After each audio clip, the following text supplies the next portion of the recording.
തങ്കത്തിങ്കൾ കിളിയായി കുറുകാം, താരത്തുവൽ മെനയായി നനയാം, നീരാടിയാടും നിറസന്ധ്യയിൽ. തങ്കത്തിങ്കൾ കിളിയായി കുറുകാം, താരത്തുവൽ മെനയായി നനയാം, നീരാടിയാടും നിറസന്ധ്യയിൽ. മണ്ടുനഞ്ഞ മല പോലെ വാർന്നിലാവിനിതുപോലെ നെഞ്ചിനുള്ളിൽ ഒരു മോഹം, അതിനിന്ദ്രനീലലേഭാവം. കുങ്കുമമേഘം കുളിരു കോർക്കുമൊരു മഞ്ഞൾ പോലെയുലാവാം, അമ്പിളി നാളം പതിയെ മീട്ടുമൊരു തമ്പുരു പോലെ തലോടാം. തങ്കത്തിങ്കൾ കിളിയായി കുറുകാം, താരത്തുവൽ മെനയായി നനയാം,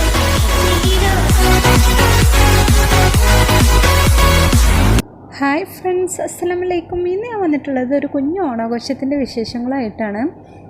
അപ്പോൾ ഓണാഘോഷം എന്ന് പറയുമ്പോൾ എനിക്ക് പെട്ടെന്ന് ഒരാൾ ഓർമ്മ വരും. അതാണ് എൻ്റെ ബെസ്റ്റ് ഫ്രണ്ട് രശ്മി. ആൾ പാടിയ പാട്ടാട്ടോ ഞങ്ങൾ ഫസ്റ്റിൽ തന്നെ കേട്ടത്. ഞങ്ങൾ രാവിലെ തന്നെ അടുക്കളയിൽ കയറി വെജിറ്റബിൾസ് എല്ലാം ഒരുക്കി വെച്ചു. അപ്പോൾ ഉമ്മയാണ് കേട്ടോ വെജിറ്റബിൾസൊക്കെ കട്ട് ചെയ്ത് വെച്ചത്. അപ്പോൾ അവിയലിനും അതുപോലെ മത്തനും പയറും എരിശ്ശേരിക്കും സാമ്പാറിനും ഒക്കെ ഉള്ള വെജിറ്റബിൾസ് കട്ട് ചെയ്ത് എടുത്തിട്ടുണ്ട്. അപ്പോൾ ആദ്യം തന്നെ പെട്ടെന്ന് തയ്യാറാക്കാവുന്ന ഒരു കുമ്പളങ്ങ പച്ചടിയാണ് കേട്ടോ ഞാൻ വെക്കാൻ പോകുന്നത്. അതിനായിട്ട് കുമ്പളങ്ങ ചെറിയ കഷ്ണങ്ങളാക്കി എടുത്തിട്ടുണ്ട്. കൂടെ 2 പച്ചമുളക് കീറിയതും ഉപ്പും കൂടി ചേർത്ത് കുക്കറിലിട്ട് ഒരു വിസിൽ വന്നതിന് ശേഷം ആവി കളഞ്ഞെടുത്തതാണിത്. ഇനി ഇതിലേക്ക് 1 കപ്പ് തേങ്ങ ചിരവിയത്, അതുപോലെ 1/2 കപ്പ് തൈര്, 1 ടീസ്പൂൺ കടുക് എന്നിവ മിക്സിയിലേക്ക് ഇട്ട് കൊടുത്ത് ഇതൊന്ന് അരച്ചെടുക്കണം.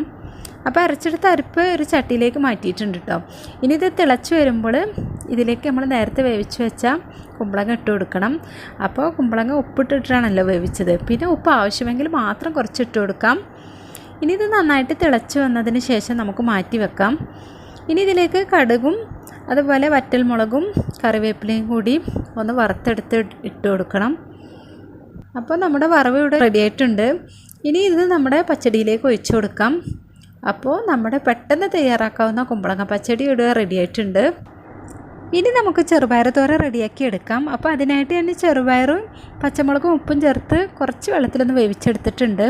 ഇനി ഇതിലേക്ക് 1 കപ്പ് തേങ്ങ ചിരവിയതും ഒരു ചട്ടിയിലിട്ടൊന്ന് വറുത്തെടുക്കണം.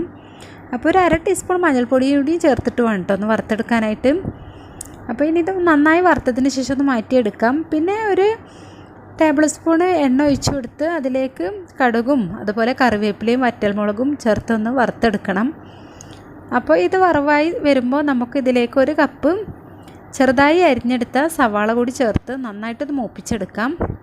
അപ്പോൾ നല്ല ബ്രൗൺ കളറായിട്ട് വരുമ്പോൾ നമുക്ക് നേരത്തെ റെഡിയാക്കി വെച്ച ചെറുപയർ വേവിച്ചത് ഇതിലേക്ക് ചേർത്ത് കൊടുക്കാം.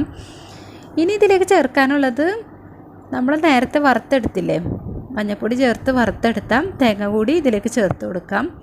അപ്പോൾ ഇതും കൂടി ചേർത്ത് നന്നായിട്ടൊന്ന് ഇളക്കുക. അപ്പോൾ നമ്മുടെ ചെറുപയർ തോരൻ ഇവിടെ റെഡി ആയിട്ടുണ്ട് കേട്ടോ.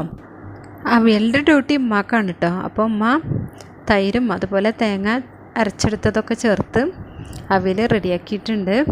അടുത്തതായിട്ട് മത്തങ്ങ പയർ എരിശ്ശേരി റെഡിയാക്കി എടുക്കുക. അതിനായിട്ട് മത്തന് ചെറിയ കഷ്ണങ്ങളാക്കിയിട്ട് എടുത്തിട്ടുണ്ട്. പിന്നെ അതുപോലെ പയറും എടുത്ത് ഒരു പാകത്തെ വെള്ളത്തിൽ പച്ചമുളക് ഉപ്പും ചേർത്തൊന്ന് വേവിച്ചെടുക്കണം. ഇനി ഇതിലേക്ക് കുറച്ച് വെളിച്ചെണ്ണ ഒഴിച്ച് കടുകും അതുപോലെ ഉഴുന്നുപരിപ്പാണ് കേട്ടോ എടുത്തിട്ടുള്ളത്. അതൊരു ടീസ്പൂണും കൂടി ചേർത്ത് നന്നായിട്ടൊന്ന് വറുത്തെടുക്കണം. ഇത് മൂത്ത് വരുമ്പോൾ ഇതിലേക്ക് കറിവേപ്പിലയും അതുപോലെ വറ്റൽമുളകും കൂടി ഇട്ട് കൊടുക്കണം. എന്നിട്ട് ഇത് നന്നായിട്ടൊന്ന് എണ്ണയിൽ വറുത്ത ശേഷം നമുക്ക് 1 കപ്പ് തേങ്ങ ചിരവിയത് കൂടി ഇട്ട് കൊടുക്കാം. ഇത് നന്നായിട്ട് മൂത്ത് നല്ല ബ്രൗൺ കളറായിട്ട് വരുമ്പോൾ നമ്മൾ നേരത്തെ വേവിച്ച് വെച്ച മത്തനും മമ്പയറിലേക്കും ഇട്ട് കൊടുക്കാം. അപ്പോൾ നമ്മുടെ മത്തങ്ങ മമ്പയർ എരിശ്ശേരി ഇവിടെ റെഡി ആയിട്ടുണ്ട്.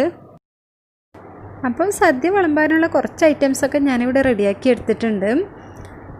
സേമിയ പായസം, അതുപോലെ കേബേജ് ഉപ്പേരി, പിന്നെ ഞാൻ നേരത്തെ കാണിച്ചില്ലേ ചെറുപയർ തോരന്, പിന്നെ കുറച്ച് മോര്, പിന്നെ നേരത്തെ കാണിച്ച പയറും മത്തനും എരിശ്ശേരി, പിന്നെ പരിപ്പും നെയ്യും, പിന്നെ കുമ്പളങ്ങ പച്ചടി, പിന്നെ കുറച്ച് ഗോതമ്പ് പായസവും വെച്ചിട്ടുണ്ട് കേട്ടോ. പിന്നെ സാമ്പാർ, അവിയൽ. അപ്പോൾ ടേബിളിൽ ഇലയൊക്കെ വിരിച്ച് സദ്യ വിളമ്പിക്കൊണ്ടിരിക്കുകയാണ്.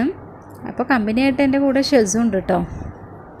എൻ്റെ ചാനൽ സബ്സ്ക്രൈബ് ചെയ്യാതെയാണ് കാണുന്നതെങ്കിൽ ഒന്ന് സബ്സ്ക്രൈബ് ചെയ്യുക. പിന്നെ അടുത്തുള്ള ബെല്ലൈക്കൺ കൂടി പ്രസ് ചെയ്യാൻ മറക്കരുത്. എങ്കിൽ മാത്രമേ ഞാൻ പുതുതായി വീഡിയോ അപ്ലോഡ് ചെയ്യുമ്പോൾ നിങ്ങൾക്ക് നോട്ടിഫിക്കേഷൻ വരികയുള്ളൂ.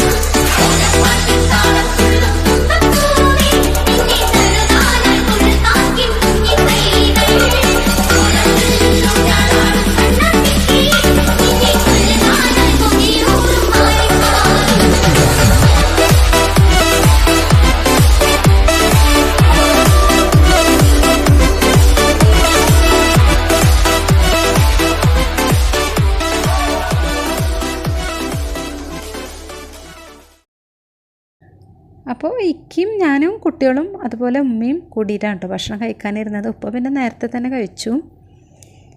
അപ്പോൾ ഞങ്ങളുടെ ഇപ്രാവശ്യത്തെ ഓണാഘോഷം ഇങ്ങനെയൊക്കെ ആയിരുന്നു കേട്ടോ. പിന്നെ വൈകുന്നേരം ആയപ്പോഴേക്കും ഇക്കാൻ്റെ പെങ്ങളും അതുപോലെ ഹസ്ബൻഡും കുട്ടികളൊക്കെ എത്തി. ഇതാണ് കേട്ടോ ഇക്കാൻ്റെ പെങ്ങളും ഹസ്ബൻഡും. പിന്നെ രണ്ടാമത്തെ മോളാണ് കേട്ടത്. വലിയ മോള് പിന്നെ ഹസ്ബൻഡിൻ്റെ വീട്ടിലാണ്.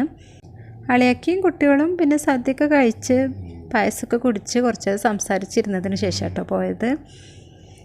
അപ്പോൾ ഇത്രയൊക്കെയാണ് കേട്ടോ ഞങ്ങളുടെ ഓണാഘോഷം. അപ്പോൾ എൻ്റെ ചാനൽ ഇഷ്ടമായിട്ടുണ്ടെങ്കിൽ ഒന്ന് ലൈക്ക് ചെയ്യുക, പിന്നെ ഒന്ന് കമൻ്റ് അറിയിക്കുക. പിന്നെ ഇഷ്ടമായിട്ടുണ്ടെങ്കിൽ ഫാമിലി റിലേറ്റീവ്സൊക്കെ ആയിട്ടൊന്ന് ഷെയർ ചെയ്യാം. ഇനിയും ഇൻഷാ അല്ലാഹ് മറ്റൊരു വീഡിയോ ആയിട്ട് കാണുന്നത് വരേക്കും ബൈ.